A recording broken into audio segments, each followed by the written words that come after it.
শীত চলে যাওয়ার আগে আজ তোমাদের সঙ্গে শেয়ার করব দই বেগুনের রেসিপি। এটা অনেকে অনেক রকম ভাবেই বানায়, তবে একবার এইভাবে বানিয়ে দেখো। কড়াইতে তেল গরম হয়ে গেলে নুন হলুদ দিয়ে মাখিয়ে রাখা বেগুনগুলো এইভাবে ভেজে তুলে নিতে হবে। এরপরে ওই কড়াইতেই তেজপাতা আর জিরে ফোড়ন দিতে হবে।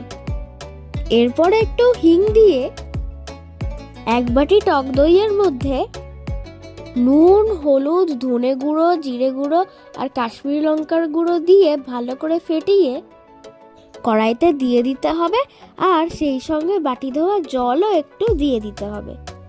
এরপর কেটে রাখা টমেটো দিয়ে 2 চামচ বেসন দিতে হবে গ্রেভিটা করার জন্য। এরপর ভালোভাবে ফুটে উঠলে ভেজে রাখা বেগুনগুলো দিয়ে হালকা হাতে নেড়ে নিতে হবে। তার সাথে সাথে একটু নুনটাও চেক করে নিতে হবে। এরপর স্বাদ মতো চিনি, ফাটানো কাঁচা লঙ্কা, 1 চামচ ঘি, গরম মশলা আর ধনেপাতা দিয়ে আবারও ভালো করে মিশিয়ে নিতে হবে। ব্যাস, তৈরি হয়ে গেল শীতকাল স্পেশাল দই বেগুন। তো বন্ধুরা, এই রেসিপিটা কিন্তু ট্রাই করো। সাবস্ক্রাইব।